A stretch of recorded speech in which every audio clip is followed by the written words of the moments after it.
2024 లేదా 25లో డిగ్రీ లేదా బీటెక్ చదివారా? సాఫ్ట్‌వేర్ జాబ్ కోసం ఎదురు చూస్తున్నారా? అయితే కోడ్ జ్ఞాన్ 100 డేస్ కోర్సులో చేరండి. జాబ్ సాధించండి. Hello sir. హలో అండి. చాలా మంది సార్ అంటే సాఫ్ట్‌వేర్ వైపు వెళ్ళాలి అనుకునేటువంటి వాళ్ళు ప్రతి ఇంటర్వ్యూకి అటెండ్ అవుదాం అనుకుంటారు. ప్రతి కంపెనీకి రెజ్యూమ్స్ పంపిస్తూనే ఉంటారు. అవును. బట్ కొంతమందికి ఏంటంటే ఆ కాల్స్ రావు. అవును. ఎక్కడ పొరపాటు జరుగుతుంది అనుకోవచ్చు? రీసెంట్గా మీరు అబ్జర్వ్ చేస్తే మన స్టూడెంట్స్ ప్లేస్ అయిన వాళ్ళ రివ్యూస్ తీసుకున్నప్పుడు కూడా వాళ్ళు ఫస్ట్ పాయింట్ అదే చెప్పారు. మేము ఇనిషియల్గా అప్లై చేసేటప్పుడు చాలా వాటికి 150 అప్లికేషన్స్ చేసినా కూడా వచ్చేవి కాదు కాల్స్ అని. వీటికి మేజర్గా కొన్ని మిస్టేక్స్ చేస్తారండి. ఏంటి అంటే కాలేజ్ లెవెల్లో ఉన్నప్పుడు ఒక రెజ్యూమ్ ప్రిపేర్ చేస్తారు. సో క్లాస్లో ఎవరైతే బెస్ట్ రెజ్యూమ్ ప్రిపేర్ చేస్తారో దాన్ని అందరూ కాపీ పేస్ట్ చేస్తారు, just name, email, phone number change చేసి.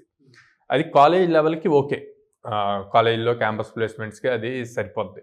బట్ వన్స్ బయటకు వచ్చాక మీరు వచ్చే జాబ్ ఇంటర్వ్యూస్కి అప్లై చేసేటప్పుడు సేమ్ రెగ్యులర్ రెజ్యూమ్ని అప్లై చేయకూడదు. Okay, first thing job description, ఏదైతే ఒక జాబ్కి అప్లై చేయాలనుకుంటున్నారో దాంట్లో ఉన్న జాబ్ డిస్క్రిప్షన్లో ఏం స్కిల్స్ కావాలి అని చెప్పి వాళ్ళు అడిగారో ఆ స్కిల్స్కి తగ్గట్టు మీ రెజ్యూమ్ని మాడిఫై చేసి పంపించాలి. అంటే మీరు ఒక 10 జాబ్స్కి అప్లై చేస్తే 10 జాబ్స్కి 10 డిఫరెంట్ రెజ్యూమ్స్ పంపించాలి. డిఫరెంట్ అంటే మళ్ళీ మొత్తం మార్చడం అవసరం లేదు, స్కిల్ సెట్ ఆ జాబ్ డిస్క్రిప్షన్కి సెట్ అయ్యేట్లు పెట్టి పంపించాలి. ఓకే, కొంతమంది ఏం చేస్తారు, ఓకే అప్లై చేశారు, అప్లై చేశాక హెచ్ఆర్స్ ఈ రెజ్యూమ్ వచ్చాక వాళ్ళు చెక్ చేస్తారు వీళ్ళు ఎంతవరకు ఉంది. Social presence important. Social presence అంటే ఎక్కడ చూస్తారు? LinkedIn and then GitHub. So వీటిల్లో ఎంత యాక్టివ్గా ఉన్నారు అని చూస్తారు. ఓకే, ఆ ప్రొఫైల్స్ చూసినప్పుడు కొన్నిటిని మళ్ళీ అక్కడ షార్ట్ లిస్ట్ చేస్తారు. సో ఈ మెయింటైన్ చేసుకోవటం ఇంపార్టెంట్. ఇంకొంతమందికి అప్లై చేశాక మీ రెజ్యూమ్ రిసీవ్ అయిందని చెప్పి ఫస్ట్ కాల్ వస్తుంది. ఆ కాల్లో ఏం మాట్లాడరండి. Communication skill important. సో ఆ కాల్ వీళ్ళు బేసిక్గా ఏమనుకుంటారంటే ఓకే మనకి ఇన్ఫార్మ్ చేయడానికి కాల్ చేశారేమో అనుకుంటారు. వాళ్ళు అడిగిన వాటికి ఎస్ నోతో కంప్లీట్ చేస్తారు. ఎప్పుడైతే ఎస్ నో చెప్తారో వాళ్ళు ఏం ఎక్స్పెక్ట్ చేస్తారు, అసలు బేసిక్ స్కిల్స్ ఉన్నాయా లేవా అన్న పాయింట్లో వాళ్ళు థింక్ చేస్తారు. సో అక్కడ చాలా మంది రిజెక్ట్ అవుతారు. హౌ దే ఆర్ రెస్పాండింగ్ అనేటువంటి దాన్ని. అవును, అది ఇంపార్టెంట్. సో ఇట్లాగా అన్ని కన్సిడర్ చేస్తారు అన్నమాట. సో ఎప్పుడైతే రెజ్యూమ్లో ప్రాపర్గా పెట్టుకొని ఆన్లైన్ ప్రెజెన్స్ ఉండి కమ్యూనికేషన్ స్కిల్స్ బాగా స్ట్రాంగ్గా ఉంటారో వాళ్ళకి ఈజీగా అప్లికేషన్స్ అప్లై చేసిన వాటికి కాల్స్ వస్తాయి, నెక్స్ట్ ఫర్దర్ రౌండ్స్కి వెళ్తారు.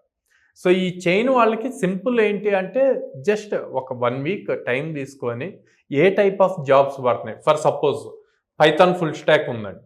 ఓకే, పైథాన్ ఫుల్ స్టాక్లో పైథాన్ నేర్చుకుంటారు, ఫ్రంట్ ఎండ్ నేర్చుకుంటారు, డేటాబేస్ నేర్చుకుంటారు, పైథాన్ ఫ్రేమ్వర్క్స్ నేర్చుకుంటారు. ఒక పైథాన్ డెవలపర్ రోల్ వచ్చింది. పైథాన్ డెవలపర్ రోల్ వచ్చినప్పుడు వీళ్ళు పైథాన్ ఫుల్ స్టాక్ రెజ్యూమ్ పంపిస్తారు. పైథాన్ వరకు మ్యాచ్ అవుతుంది. ఓకే, కానీ పైథాన్ డెవలపర్ రోల్లో వాళ్ళు ఏదో ఇంటర్నల్ డెప్త్ ఫ్రేమ్వర్క్స్ అడుగుతారు.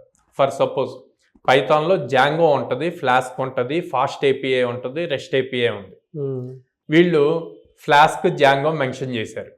ఈ రెండింటి లోపలే ఇందాక మనం డిస్కస్ చేసిన ఫాస్ట్ ఏపీఐ, రెస్ట్ ఏపీఐ కూడా ఇంక్లూడ్ అయ్యి ఉంటాయి.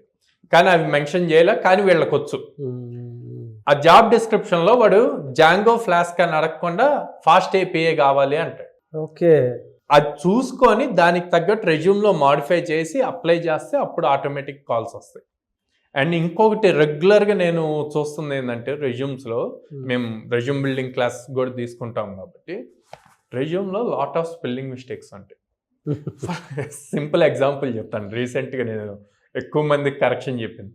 పైథాన్ PYTHON అని రాస్తారు. ఇప్పుడు మాన్యువల్ ప్రాసెస్ అంతా పోయిందండి. రెజ్యూమ్ వస్తే ఆటోమేటిక్గా సిస్టమ్ ATS సాఫ్ట్వేర్ తీసుకుంటుంది. సో అక్కడ ఏముందో అవి మ్యాచ్ చేసి స్కిల్ ఎంత మ్యాచ్ అవుతుందో దాన్ని బేస్ చేసి షార్ట్ లిస్ట్ అవుతుంది. స్పెల్లింగే మిస్టేక్ చేస్తే అప్పుడు ఎట్లా? సో ఆ బేసిక్ స్పెల్లింగ్స్ అన్నీ కూడా కరెక్ట్ చేసుకోవాలి. అవి మైనర్ మిస్టేక్స్. అంటే అడావుడిగా అప్పటికప్పుడు రెజ్యూమ్ చేసేసి అప్లోడ్ చేద్దాము అన్న పాయింట్లో ఉంటారు. కొంచెం కూల్గా ముందే ప్రిపేర్డ్గా చేసి వన్స్ ఆర్ ట్వైస్ రీచెక్ చేసుకొని ప్రాపర్గా ఆ జాబ్ డిస్క్రిప్షన్లో ఉన్న స్కిల్ సెట్ మన దాంట్లో మ్యాచ్ అవుతుందా లేదా అన్నది ఇంపార్టెంట్. సెకండ్, ఇవన్నీ కాకుండా ఇంకో వెరైటీ ఆఫ్ స్టూడెంట్స్ ఉంటారు. వచ్చిన ప్రతి జాబ్కి అప్లై చేసేస్తారు. ఆ జావానా పైథానా ఇవన్నీ అనవసరం, ఏదో ఒకటి తగలకపోద్దా అని చెప్పి ఇక్కడ కౌంట్ పెరుగుతూ ఉంటుంది. ఎవరైనా పెద్దవాళ్ళు వచ్చి ఏం చేస్తున్నావు అంటే జాబ్స్కి అప్లై చేస్తున్నావు అని. ఓకే, ఎంతవరకు వచ్చిందంటే ఇప్పటికీ 150-200 జాబ్స్కి అప్లై చేశాను, వెయిట్ చేస్తున్నాను వాళ్ళ దగ్గర నుంచి కాల్. కౌంట్ పెరుగుతుంది 200 కంపెనీస్, కానీ ఎందుకు కాల్ వస్తుంది అసలు మ్యాచ్ అవ్వనప్పుడు? ఆ జాబ్ డిస్క్రిప్షన్ మ్యాచ్ ఒకటే డిఫాల్ట్ రెజ్యూమ్ ఒకటి ఉంటుంది. సో ఈ మైనర్ థింగ్స్ చేంజ్ చేస్తే గనక కాల్స్ వస్తాయి. లాట్ ఆఫ్ ఆపర్చునిటీస్ ఉన్నాయి. ఇక్కడ స్టూడెంట్స్ వచ్చేమో జాబ్ కాల్స్ రావట్లేదు అంటున్నారు, అటువైపు కంపెనీస్ ఏమో మా దగ్గర ఓపెనింగ్స్ ఉన్నాయి, స్కిల్డ్ స్టూడెంట్స్ ఉండట్లేదు అంటున్నారు. సో చిన్న మైనర్ చేంజెస్ చేసుకుంటే రెజ్యూమ్లో ముందు షార్ట్ లిస్ట్ అవుతారు, ఆ తర్వాత దాంట్లో పెర్ఫామ్ చేయొచ్చు. Thank you so much Sairam గారు. థ్యాంక్ యూ అండి.